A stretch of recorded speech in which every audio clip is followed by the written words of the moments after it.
Okay, welcome back. I heard you. That's Kate speaking. Take your seats for round two. So when I heard some clapping around you. If I could just remind everyone if you've got some change. Okay, if you've got some change at the end of the show, we always rattle a bucket for Macmillan's nurses here because the landlord doesn't charge us for the venue, but he asked us if we could collect some money for this charity. So, there you are. I should also say, on your way out, if you haven't been here before, you're not on our mailing list, there's a rather beer smattered piece of paper here. If you'd like to leave your email address with us, then we'll be happy to put you on our mailing list. Our next show at here at the King and Queen is on the 25th of April, same time, 3 in the afternoon. So we can keep you up to date. We're here generally once a month. Okay. So we return now to our second tranche of open mic poets, and I'd like to welcome Mr. PRMurry.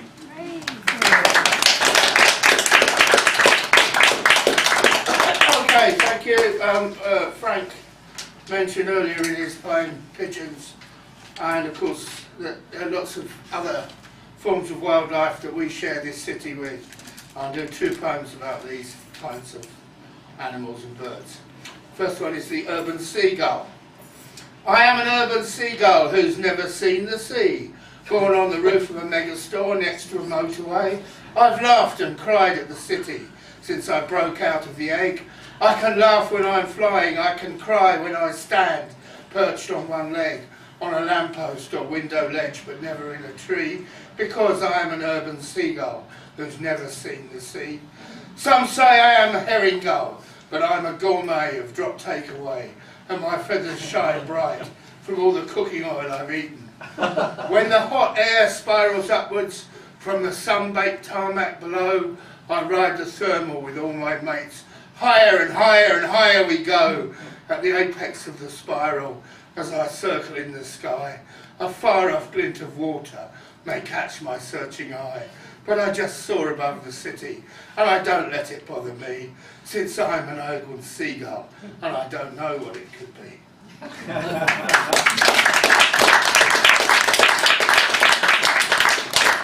And the next one is the suburban fox. If you get up early in summer, you may see me lazing, sunbathing in the first rays of the day, lying yawning content alone on the lawn that you thought you rented or even owned. You maybe imagined that it was part of your home, but it's not, it's mine. And I've been living here all the time, making my bed under your garden shed, this whole street of discreet little English persons' castles, clenched tight by suburban arseholes. It's not your it's mine. I hunt across it in my own time. You seldom see me unless I want you to, and I show myself clearly so you can see the true owner of the territory, the urbane suburban fox. My compliments, that's me.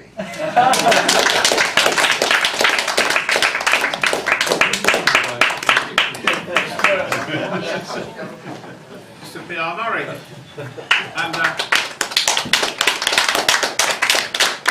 I'd like to invite our next open mic poet. His surname is almost an anagram of Pete's surname.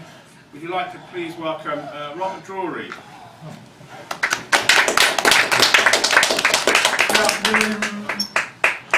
Hi. Pictures at Fitzlaura's. This is actually, if I may just say, there's an art gallery near to where I live in Barking, run by Laura Isfescu, which is Romanian, and I like to work. And I thought Mussorgsky wrote the poem, wrote the piano concerto, Pictures and Exhibition, and I wanted to write a poem about pictures. That was my idea. Sort of poetry, pictures in poetry. Pictures, that's Laura's. Modern contemporary art fires on all fours. In the dark matter world where indigo's drawn from the depths of death's dank old dreams, there springs forth brand new life, and so it seems. Some people in business are known to be so glum. Conservative strictures bang the same old beat drum. Those who want to keep life's pride right in at least may now face a new artistic challenging masterpiece. Must all the world be at war with us all? Can we not see beauty that can walk so tall? In life there is strife to create an honoured life, making nice we like, but do we need that strife? The desire to create above the current moral slaughter demands from the artist spiritual growth to really water.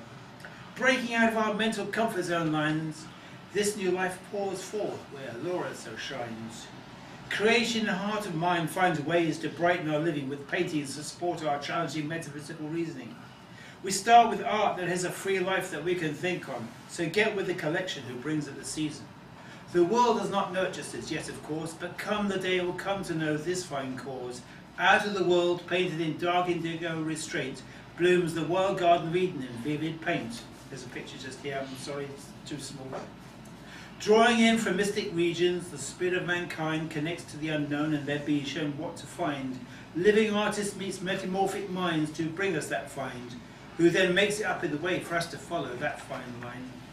The universal living world of natural beauty really exists in the spiritual world where God keeps it to persist. The Garden of Eden has seen these truly mystical righteous lands, waiting for us to walk in its ways, tended by his bold hands.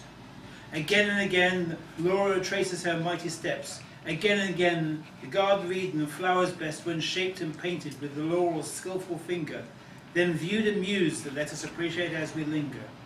Daisy chaining flower power dancing in great light, spin the wheel of love to light the heart to be so bright. Growth in thick paint develops growth in great hope.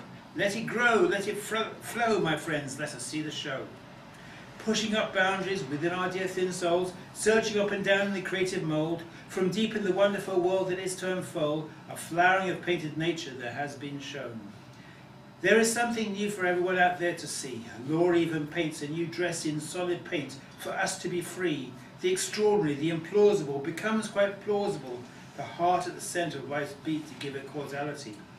While Eve was God's crowning glory to behold with beauty, why rip a good thing down when there is love in it truly? Laura portrays the Eve wearing that love in the garden. Be we Adam, can we step to the art to be a soul master? The inventive expressionism, the thoughts passed across, fashioning that expression, wearing this art form of course, is a walk in the blooming good garden of flowers with Eve. So enjoy this expression from where you are, if you so believe. The passion to organise an exploration into impossible inventiveness requires technical innovation and an extravagant courageousness to meditate while connected to the living, discovering truth. Let us celebrate an overwhelming ecstatic breakthrough, if true. Thinking outside the box gets you joining right in the box of fashionable, having the ordinary thoughts stuck in your box. There happily developing, assuredly, we so thought, pictorial ways so mentally fought, a smearing here so sought, a scraping there so fraught, a digesting an aging idea so from all the work so caught. From all the work put in by Laura, art has a master of paint and shape, a free expressional world of coloured canvas assurance, a radical collective in three-dimensional tactile paint. Free thought together we ride our dream without restraint, drawing power from within the emotive focus, idiomatically feeding on the emotive lotus. Let's go reaching for dimensions without number, discovering dimensions without number. That's the pictures that's rules. Thank you.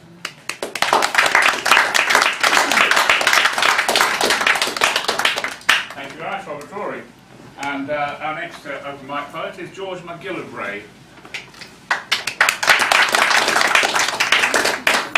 Hey everyone! Hello. This is Blue Evening, alone in the city, a winter's night, dark, the empty pavement gleams, my thoughts and my companions. I came seeking release, to get away from failure. I thought in a crowded city, I would find solace. What can I do? Return to the countryside? Return to the senseless stares of my one-time friends? Accusers will not come here. They are too set in their ways, prefer the arid certainties of a closed community. I will remain in the city. Let the wounds heal. Revel in the anonymity. Rejoice that no one cares. Thank you.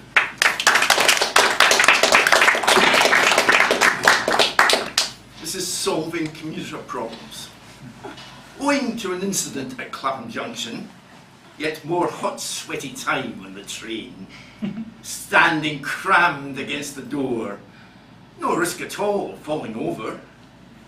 Stopped at a signal near Rains Park.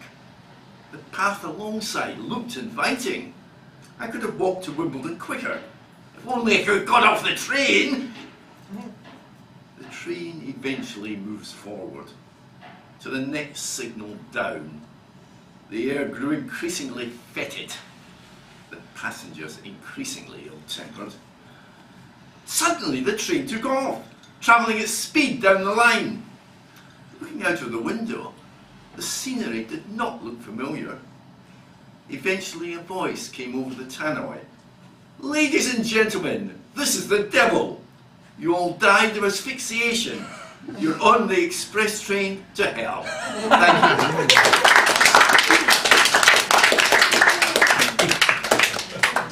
Thank you very much, George. And George is from the Merton Poets group in obviously Merton, South West London. And the next open mic spot this afternoon is somebody who's also associated with Merton Poets. Please welcome Joe Sillver.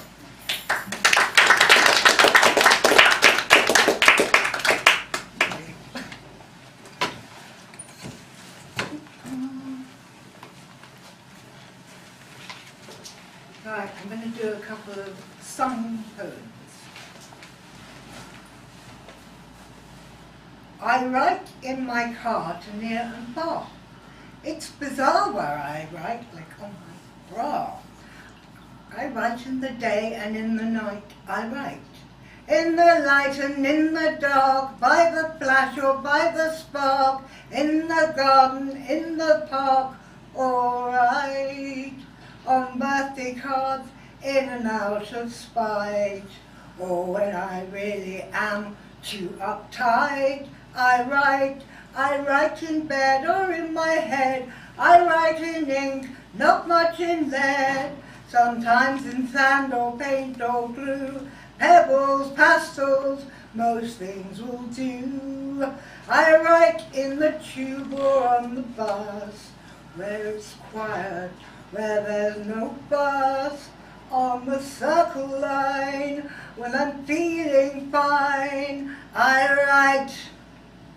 Come on, communicate. You like to talk, it's not too late. We like to pray, you like to write. You've had your say, and I just might. Come on, communicate. It's a crosswise communication. Shake down a non-comestible thing. Did you tell him? Will you tell him? Can you tell him? Won't you? Have you told him? Could you tell him? Should you tell him? Don't you? On a step, on a stone, in a crowd when I'm alone, when I'm standing near a phone, I write. Parlez-vous, cut into, Marvy, Turkish blue, I'm feeling blue, how about you? Maraba and shalom to salut, I'm feeling so good, how about you? Well, would you listen, could you listen, should she listen through you? Did you listen, will you listen, won't she listen to you? And I've told you once before, I sat you down, you listened staring at the door. Communication breakdown, it's a non-regenerative thing.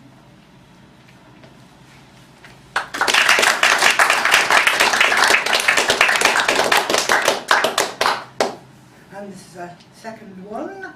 I wrote ages ago. Spent the morning feeding squirrels, crowds of crows in boughs above.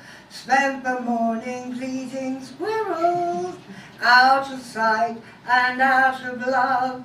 But the ladies with their spaniels, they don't understand. Though the spaniels with their ladies, they would like to lend a hand. Hand and paw in hand, glove in mouth and paw in hand. Prancing, diving, dancing dogs, chasing leaves and cones and frogs. Have you seen them in the branches? Have you seen them cross the air?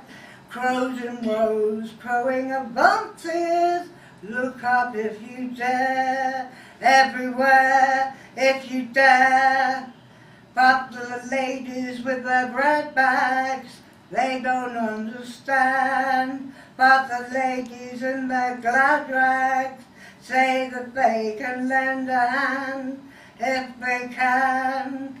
Spend the morning feeding squirrels, crowds of crows and boughs above. Spend the morning teasing squirrels, out of sight and out of love.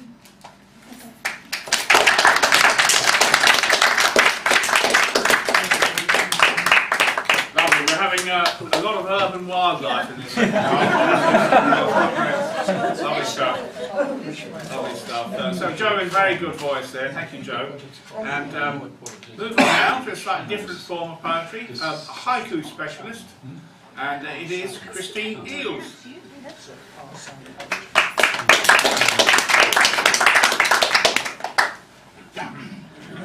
So it's very exciting to do this when you hold up one of these posh journals, as we say in haiku. We don't say magazine, we're extra posh and say journals. So I didn't actually find which page I was on, so if you would like to talk amongst yourselves. Oh no, you don't need to, I found it.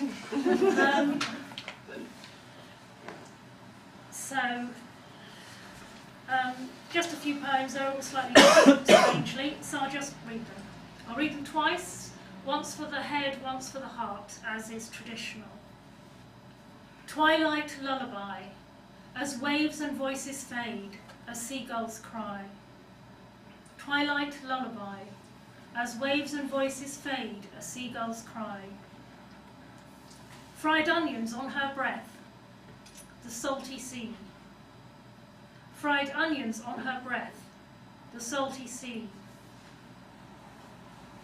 I squash your life into a jam jar, wearing black.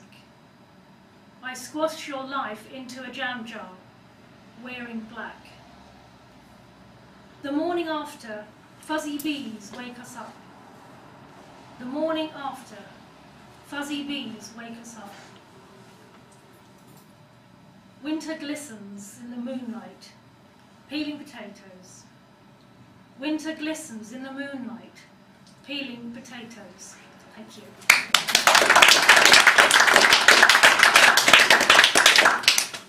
Lovely stuff, and there's been this series on BBC on the art of Japan, so I think it's probably touched on haiku, but it covered a lot of other stuff as well. So thanks, Christine. Our final open mic poet this afternoon is Steve White, and sadly Steve's wife Frances died just before Christmas. And Frances was a regular poet at DODO Modern Poets over many years, somebody whose work we really appreciated, and we know that her work will continue for a good long time, because the poetry that she wrote is beautiful, and it's also available in a collection called Swiftscape. But Steve is going to read a couple of those poems this afternoon. There's also an event on the 7th of April at the Adelaide in Teddington, which will celebrate Frances' life. I'm sure that we will hope to do something else about Frances later on in the DODO season. In fact, she performed here on the first show we ever did at the King and Queen. She was one of our opening featured poets, so we miss her, but we're glad that Steve has come on this afternoon to share a couple of her poems with us. Steve White.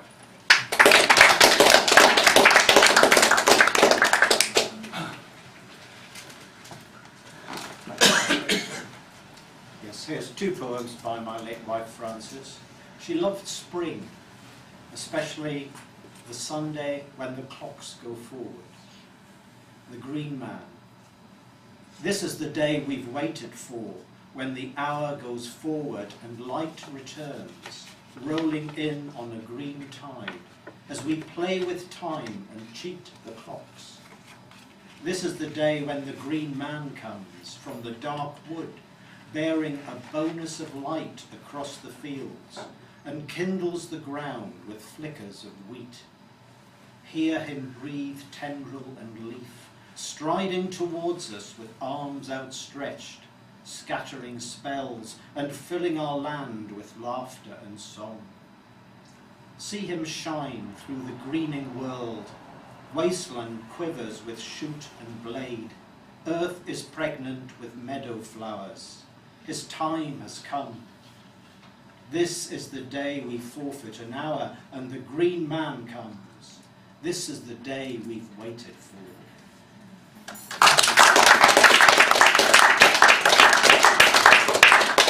Frances' poems were written before she contracted motor neurone disease, and that disease stopped her walking, it stopped her swallowing, and it stopped her talking. And she wrote 1 or 2 poems while she was trapped in her disabled body.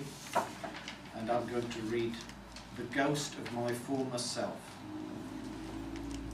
The ghost of my former self visits me often, sitting beside me, my Gemini twin, warm, laughing, chatty, unlike the ghosts children create at Halloween.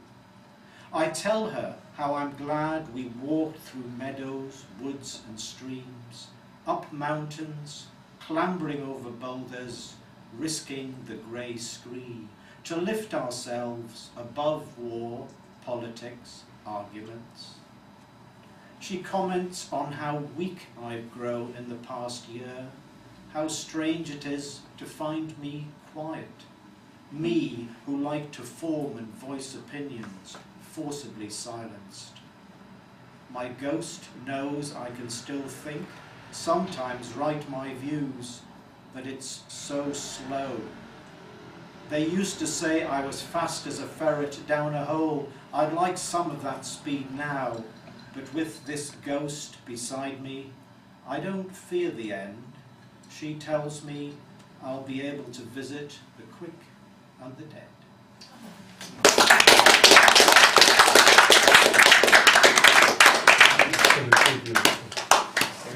Thank you, Steve, for that, especially a beautiful poem that I certainly hadn't heard before that you've read as your second poem there.